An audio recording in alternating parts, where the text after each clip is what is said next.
GTC, we back with another one. Holla at your boy, man.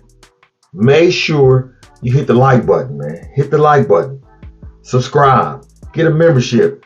You can start watching these videos a lot sooner with the membership. Let's get right into the topic though. Predictions and upset alert is today's topic. First game we're going to get into is going to be the Cincinnati Bengals at the Baltimore Ravens. Thursday night. I believe this is a bounce back game for Baltimore. Cincinnati is who we thought they are. A bottom feeder. They're not as good as people are trying to put up. I see Lamar. They struggled last year to beat Baltimore without Lamar Jackson. So with Lamar Jackson, I expect the Ravens to put belt to ass and quote the Raven, nevermore. Holla at your boy. I love Cincinnati to possibly cover this 3.5, but I still, like I said, I see Baltimore winning this game, putting a lot of pressure on Joe Burrow, getting after this guy, shutting down the run. We don't know if T. Higgins is going to be back. I don't really care if he is or he isn't, because I don't see how they're going to block them boys. That front four is going to get after him. They're going to do all kind of exotic blitzes. I love Baltimore at home. Moving on to Sunday's games. We got Tennessee versus the Jags -7. I see Jacksonville bouncing back because Tennessee is still struggling, getting this W. No problems, hands down. Let's roll. That's what I see. All right. Next, we got the Chargers at the Packers. This is a bounce back game. The Chargers are -3 at the Packers. I don't see an upset here, guys. I love the Chargers. They're gonna bounce back. This is an easy game for them. I would not be surprised that if the Chargers lose this game, they fire their head coach. Okay?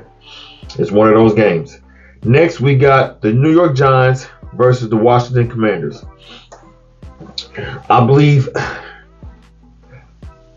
the Washington Commanders should get this game at home. I think 8.5 might be a little too much, but I still like the Washington Commanders at home. Next, we have the Raiders versus the Dolphins. The Raiders are getting 13.5 points. I don't see an upset here. I like this game to go over the moon. The over is 46. I like this game to go over.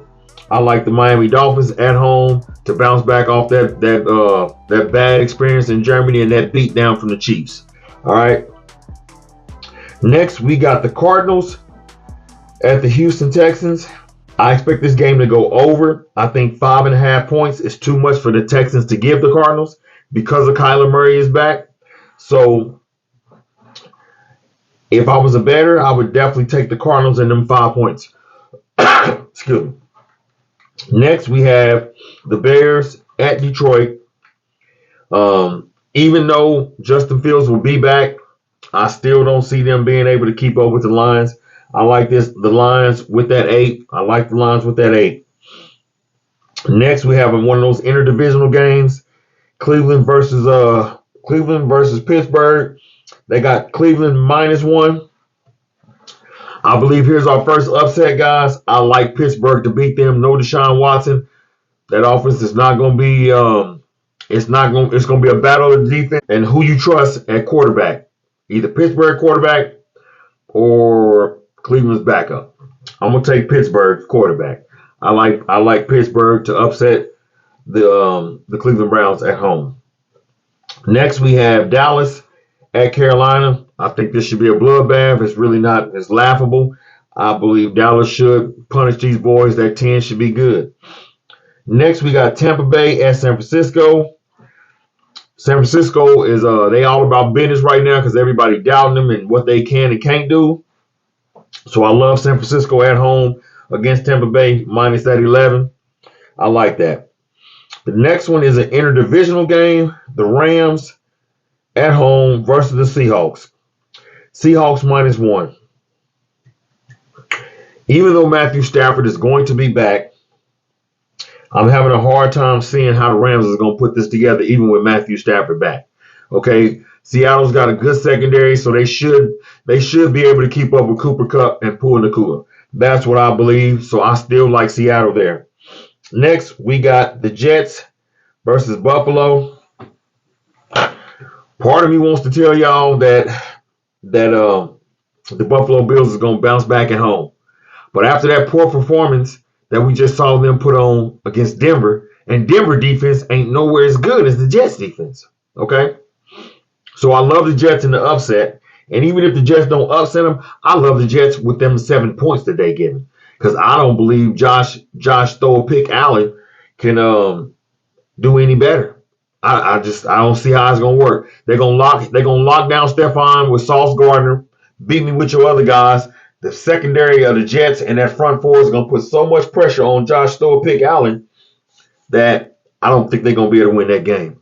I like the Jets to beat Buffalo, and I like the Jets to basically put the nail in the coffin in the Buffalo Bills. Because once they lose this game, I believe they're out of the playoffs, guys. That's just my opinion.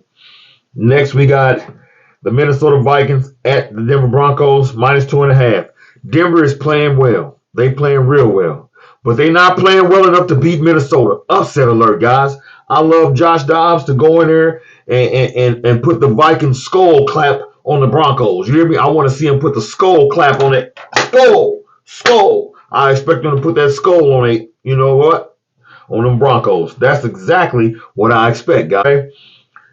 I don't think Denver and Russell Wilson is going to be able to keep up with Minnesota, especially if Justin Jefferson come back. Even without Justin Jefferson, I still like Minnesota. Upset alert. Love Minnesota. Next, on Monday night, we got the Kansas City Chiefs -2.5 at home versus the Philadelphia Eagles. Ain't going to be no upset, guys. Andy Reid, after a bye, coming off a bye, all right, is pretty much undefeated, man. The guy pretty much does not lose after a bye. And you give him 2 weeks to game plan for you. All right. I like Philly to try to compete. I think this game is going to be close. I think it's probably going to be a 3-point game. I think with the bye week, the Chiefs are going to try to get right with these receivers. Philly's Achilles heel is the fact that they can't cover wide receivers. That's why they go for it on 4th and 1, because if they put that defense back out there against a good quarterback with good wide receivers or decent wide receivers, it could get ugly. That's why Washington was able to, both games, was able to make it hard-fought games for them guys. But they've seen Mahomes, and Mahomes has seen that defense. Hurts has seen us, but he ain't seen this defense. He's seen us, but he ain't seen this defense. So I love Kansas City at home to put belt to ass to the Philadelphia Eagles. We ain't going to fly. Eagles fly. We going to die. Eagle die. I'm just telling you what it is. All right. GTC. Tell me what y'all think, man. Let me know. Did I miss anything? What y'all think? How y'all feel about this upset alert and predictions? I know we didn't have that many upset alerts this time, but this is what I see, guys. And like I said, we can check my record over time. You'll see we win more than what we lose every time. You know what I mean? GTC. Like, comment, subscribe. Get your memberships, man. You can see things. You can get these videos and upload sooner if you get your membership. Like I said, holla at your boy, man. Let me know what y'all think, man. Peace.